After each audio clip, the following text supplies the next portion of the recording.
Hi guys, I'm gonna tell you what happened in Romania and why the off-grid group split up. Just a chill video of me sitting in the chair. There's a lot to tell. I was gonna do a live stream about it, but then I thought, why not just post it on Patreon for the people who care about my, let's say, private life, more so stuff that happens in real life. It doesn't have that much to do with my videos. And people on live streams would have questions over and over again, and they would say, "Did you talk about this?" Blah blah. And then I gotta refer them to the timestamps. But here I can just say, "Hey, watch the Patreon video." Yeah. Anyway, in hindsight, when I think about this whole idea of going off grid with people who only know me from my videos, so in other words, they don't know me because at the end of the day, me in my videos, that's a character. That's still not me in real life. That's how it is for all YouTubers. Some, of course, are completely fake, and some are somewhat as they are in real life, but you can never be really yourself. That's just not even possible because you're doing a video about a topic. You gotta be a certain way. Anyway, just being together with people that you don't have any connection with. It's not even friends, and certainly not family. It can never work. Of course, in some way I understood it, but then I thought, yeah, it's people who have the same idea. Go off grid, escape from this whole unicorn thing, whatever may happen. Yeah, even you have the same plan, sort of. Then I thought it could or even should work out, but of course not. Also, some people always commented that it was my idea to do this, but it's not quite so. Actually, firstly, Luna was always the one to talk about going off grid, but she wanted to go with me and our son off grid. She never wanted to go with other people to live in nature. So, really off grid. This was renting a house with people and then looking if we would go off grid depending on what happens and so on. And this, of course, was a bad idea. This was my idea, which she didn't like. And we had arguments about it also at the house. But I thought that you need other people because if you gotta hunt, I didn't think that I could do it alone. I don't even have experience. But other people there also done. And of course, now looking back, pretty much nobody there could have done anything anyway. Even if you could somehow pull this off, you would need people that you trust, and then also people who can hunt.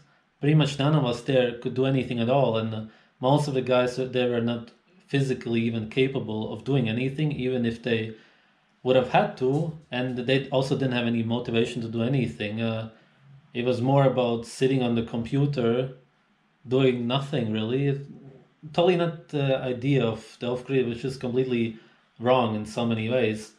But anyway, just so you understand that it was not my idea to go and live in nature just like that. It was more so Luna's idea from the beginning. But anything, if you should have done anything, then it would have been probably just us going to nature. Although I still think that that's very tricky. But essentially my point here is the only way you could really do it is if you go with people that are incredibly close to your really only family and you make your own tribe essentially.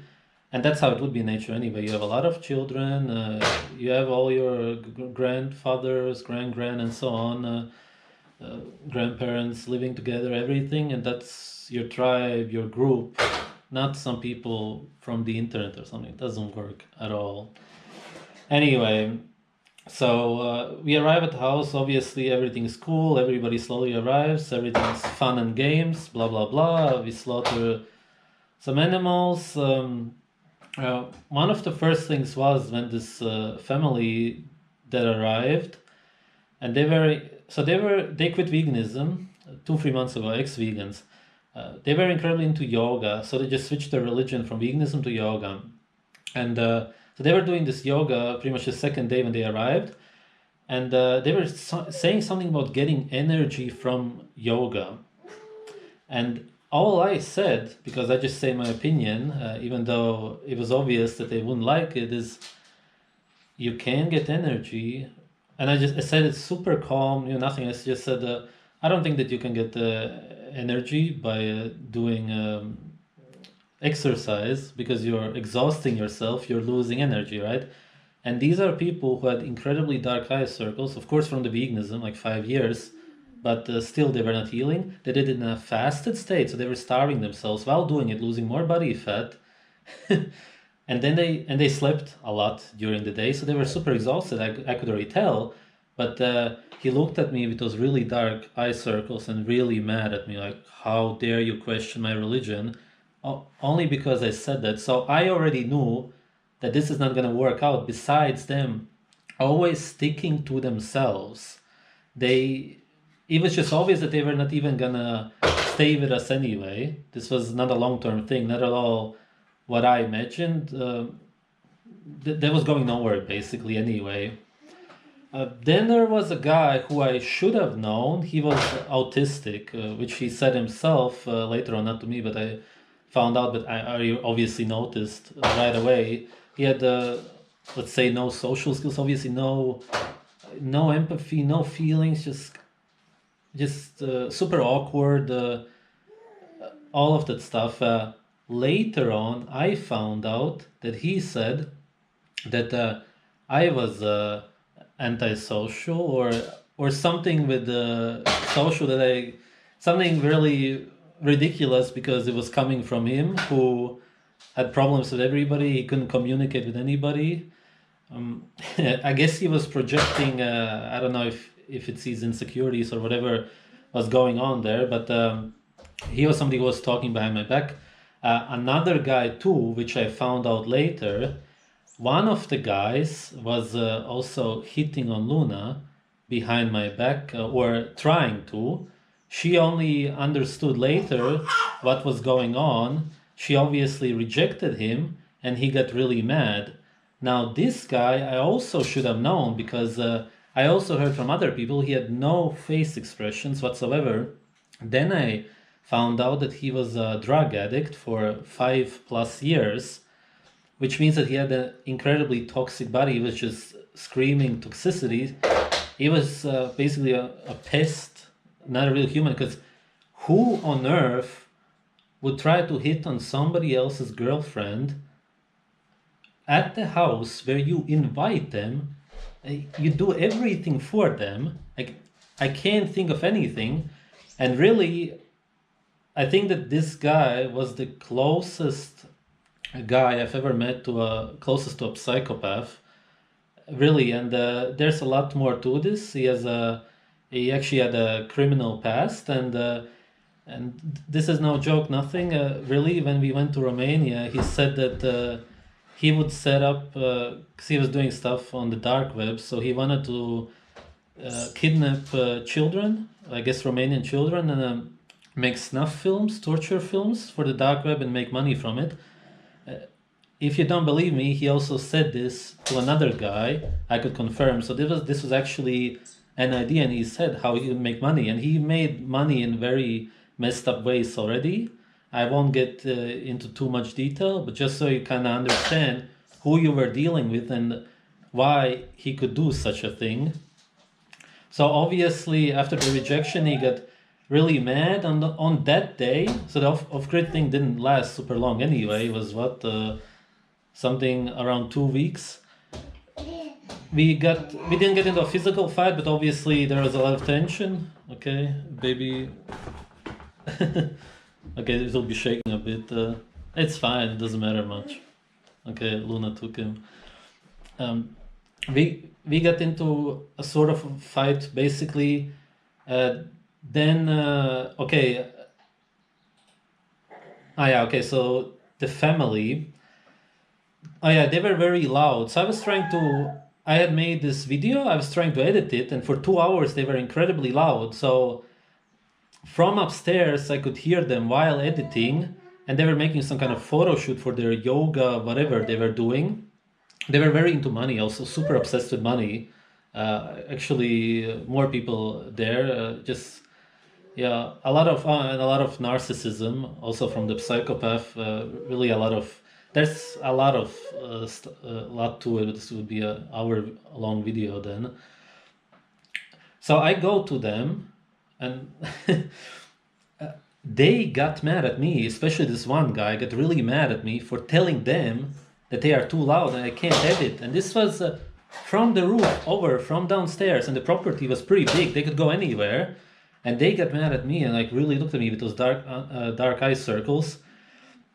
And I talked for them for half an hour saying, hey, there's a lot of space. Why don't you go there? You already did this. And this wasn't the first time. I've said this to them many times. And a lot of people complained also that they couldn't sleep. Baby couldn't sleep also because they were too loud. I had to tell them, hey, move please somewhere else. Then they still stay there, do their thing, blah, blah, blah, over and over. So I just couldn't take it anymore. We argued. That he was really mad at me, like really aggressive. I still don't understand why he was so aggressive, because I did nothing. I guess they just literally, I don't know what it was, narcissism or something. They literally couldn't be told what to do or told any other opinion. You just couldn't bother them basically when they're doing their thing. And I said, hey, finish it, whatever, I don't mind. But they were like, no, we're always going to do it this year. And then they said the thing that kind of pissed me off. They said, well, then find a different room. So, hey, I told them, I was the one who rented the house for everybody, and I'm supposed to then find a different room, even though there's tons of space. It's just incredible to deal with these kind of people. So I go back to the room. I'm thinking, this isn't right. It's never going to work. You already had these issues. It's 100%. This is done. I go back to them. I give them their money back for the rent, and they stay there for free the whole time. So I even paid for their stay, basically. I don't care. I just want them to leave. I say, pack your stuff within 1 hour. I want you to leave. Okay. They don't respond anything. I go back. Guess I was editing or whatever. 50 minutes later, they're still doing their photo shoot, doing nothing whatsoever. I said, leave. They said, yeah, we are going to leave today. Okay, I don't know when. I don't know what they mean. But I gave them an hour to do it, and I gave them the money back. They had literally no reason not to do it, except, again, to be super disrespectful, even though I organized the whole thing. So I went upstairs, grabbed their empty bag, completely empty, threw it downstairs, just from the stairs, and said, symbolically, hey, you gotta leave. Then 2 of them rush at me on the stairs. I defended myself, and we almost got into a proper fight, but we didn't. For whatever reason, I guess we both didn't want to do it, or they were scared, or whatever, to have conflict. So yeah, then they went upstairs, packed the stuff, and they were gone basically within 10 minutes. So it was never an issue. They just literally didn't want to follow any so-called rules, if you can call it, that they made. I just said it on the spot. There weren't even any rules in the house, except to maybe not make noise at night. Anyway, they left, and the other guys also left. The autistic guy, of course, also. Then later on, I also found out all the stuff that they talked behind my back already. So overall, it was just a bunch of people basically who couldn't stand me, and I will talk more about it, why I think it is like that, who ended up here. It was just all a mistake in general. I think if I should have ever done anything, I should have went with Luna and the baby somewhere. That was the only logical thing here, or with a super close friend, none of which wanted to do anything. So we stayed at the house until the rent was paid, obviously, until the start of October. We left one day before because the owner of the house wanted to bring us from Bucharest for 350 euros, right? Which is super ridiculous. We even took a taxi, only paid like 105 he asked for, we paid a bit more. And looking back, I actually didn't think there was also Uber, could have probably taken an Uber for way cheaper, but whatever. Doesn't matter. Point is, she was trying to scam us already, so I knew she's out for money. Even though she has tons of money, she has like a house worth $1 million or something, she said, or million lei, I don't know, euros or lei, but whatever. Nah, probably euros actually. Anyway, weird woman. I always called her. She was super depressed on the phone. So we left one day before, I filmed a video, insurance video of the house that I didn't break anything. I did break the door handle, but that's not so much because I broke it, because it literally came off because I pulled the door too hard. And there was maybe something a bit dirty, but not really. I cleaned the fridge, everything. I don't even know what she was saying. She was saying something was broken off and that the whole door was even broken, even though I proved that I filmed the door was the way it was when we arrived. So she never got anything out of it. I don't think she also ever will. Because what she did do is the next day, she said that she wouldn't even be there when we wanted to check out, so to speak. But she actually was. And then she calls me and says, hey, blah, blah, blah, stuff is broken. I want some money. I said, sure, I'll pay for the money. I'll pay for dish. Oh, yeah. So I left. There was this dog that came to us all the time. At the end, we fed him, and she was protecting us there. It's cool to have a dog. I'm not that you need protection there. It's in the middle of nowhere, but it's kind of cool to have a dog outside. I guess it was kind of a stray dog. And we left 3 dishes of food at the end for her when we left. And then she said, oh, well, the dog ate from dishes. I, of course, don't think about it, that hygiene, and if a dog eats from a dish that you can't eat from it, I don't care, obviously, because I eat raw meat and everything.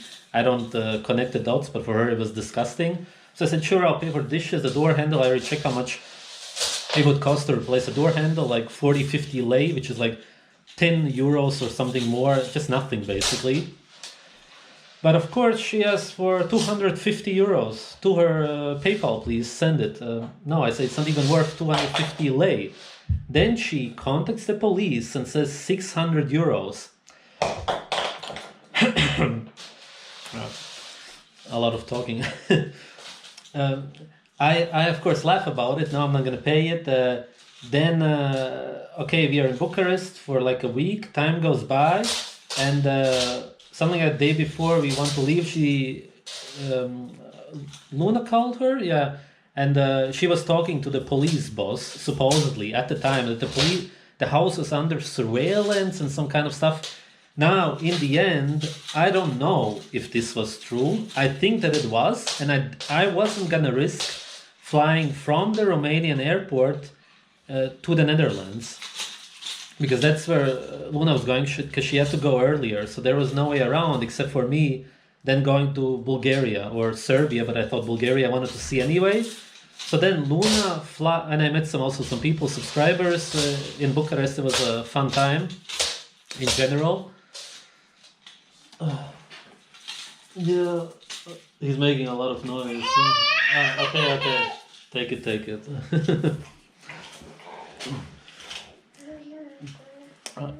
Yeah, so, okay, I bring Luna to the airport. She flies to the Netherlands. I take an Uber because now I'm afraid to go, if I'm in the police register, to go to the airport, right? So I bring her, I take an Uber. Only costs like, I don't even know anymore. Very little. How much did it cost? I don't know it was very little. What's up? How much was 100 lei? Was like how much? €1 was 5 lei. 20 or something? I don't know. Yeah, it didn't cost much. Just yeah, I gave him also some extra anyway. It's very cheap everything in Romania. Anyway, besides the point. So we arrived in Rusa, Bulgaria, and we were going through the checkpoints. I gave my ID. Thankfully nothing, because it's the Bulgarian border. I gotta bring him there because it's making super much noise. Thanks. So Bulgarian border, I cross. I'm really glad. I don't know if something would have happened if I went to the airport. Maybe I could have went with Luna straight away to the Netherlands, but whatever. I'm glad. So I go to Rusa, other town, blah blah blah. Everything is cool. I made a video on Patreon in between on the second day in Bulgaria. Then I met the subscribers in Sofia. I went back to the Netherlands, and in the end, I don't know if anything was with the police. I don't really care. I'm not gonna go back to Romania just in case. If I am in some register there, I think she really did do it and messed with the police.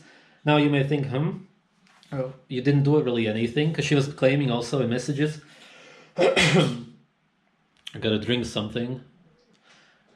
That oh yeah, that there was blood and organs in the fridge, even though I have a video showing with this camera that I cleaned it, so there was nothing there.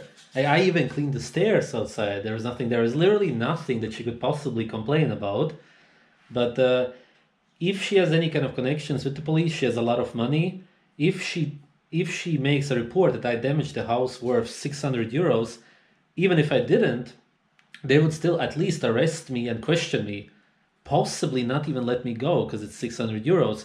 I don't know the exact laws in Romania, but technically that could be considered a proper crime. It could be, because I damaged something for 600 euros. It's like when you steal something that's worth more than 100 something, it's a like actual crime where you can get jail time and everything. So I wasn't gonna risk it, obviously. Anyway, it all turned out good. Yeah, I haven't had any contact with her anymore. I also don't care. Whatever she wants to do, it's irrelevant to me. Yeah. Anyway, what I wanted to talk about, so that's pretty much it. What I want to talk about before is why this kind of stuff happens. Some people commented, who I maybe didn't listen to. Also, somebody on Patreon, maybe you're watching this. A lot of people told me like, why did you even do this? Like, it was never gonna work out anyway. And really, looking back, yeah, I totally agree with you. It wasn't. For example, one guy said, more people said this, like, don't meet your subscribers in real life. And I always thought, why don't other YouTubers meet their subscribers in real life? I didn't really get it. I thought it's cool, like, they like you, which I understand now. Of course they don't even know you, but they like your videos, okay? But that doesn't really, like, bind you, connect you as much as I would think, because they still don't even know who you actually are. So there's like this brief moment of like, hey, yeah, cool, I like your videos, hey, epitome, nice, I always gotta laugh when I watch this and blah blah blah. But then it's like, hey, I'm actually dealing with the real guy behind these videos, and he's not really how I expected, or this and that and that. And then you realize, I don't know, it's not really what I thought it would be. So when you spend time with subscribers, from my experience, yeah, I've had a handful of really bad experiences of people who backstab me. Overall, it has been good, but I also never spent. I spend more time. All right, I think that the camera overheated. It turned off, but I'm almost done anyway. My point here is that, and as somebody also commented that, people quite often idolize you, which means that they like you, whatever they see, or they like something about the videos or something that you portray. For example, I've had this that people have to work a lot and I don't work.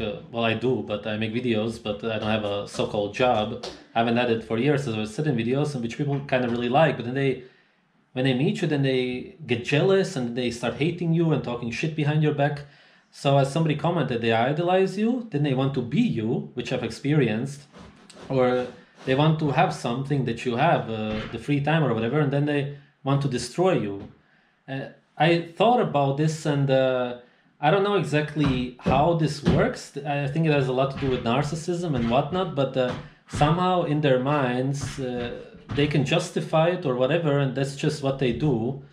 And I've had this experience with quite some people, and I've had that people want to be in my videos. And actually, also the guy who was sitting on Luna, he kept saying, when are you gonna post this video? I want to see myself in the video. I want attention. I want reactions, right? And other people also, can you link my video? Can we do this video together? Can you link my Instagram? Like always, just to use the name Sverige, right? Because it gives attention. Whatever people may think of me, a lot of people just know that. Oh, it's that crazy raw meat eating guy, or the guy who eats the meat at the vegan festivals. I mean, I've had people in real life who just say, hey, you're the meat eating guy, right? That's just how they know me, but it's just a pretty specific name which gives attention. So then they always put my name, then here and there they tag it or whatever, like, oh yeah, cool, I'm with him, but really they're just using you. I've had it tons of times that they talk absolute shit behind your back. They don't even like me, but somehow it's just okay for them to use me. I understand that I'm dealing with a lot of ex-vegans who have mental issues, and I could name specific people and whatever, but I don't care about it. I don't care about what they do. I don't watch any hater videos of mine anyway.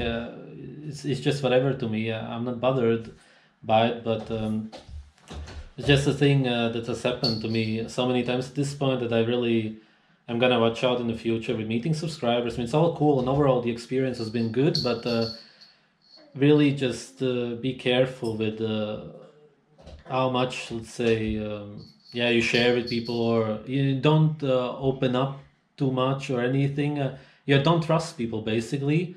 Just I'm just somebody, because like I said, I thought like you meet subscribers, they like you, and it's like it's fun. But now it's really like you meet people who watch your videos, you don't know their intentions, and you don't really know what's going on. Like you can't just trust people. I trust people way too much. I mean, even when I knew some people talk shit behind my back, because I don't really care up until a certain point, I just gave them another chance, or I just like didn't care. It's just something. Yeah, I'm just weird like that, I guess. Yeah. Okay, guys. Thanks for watching.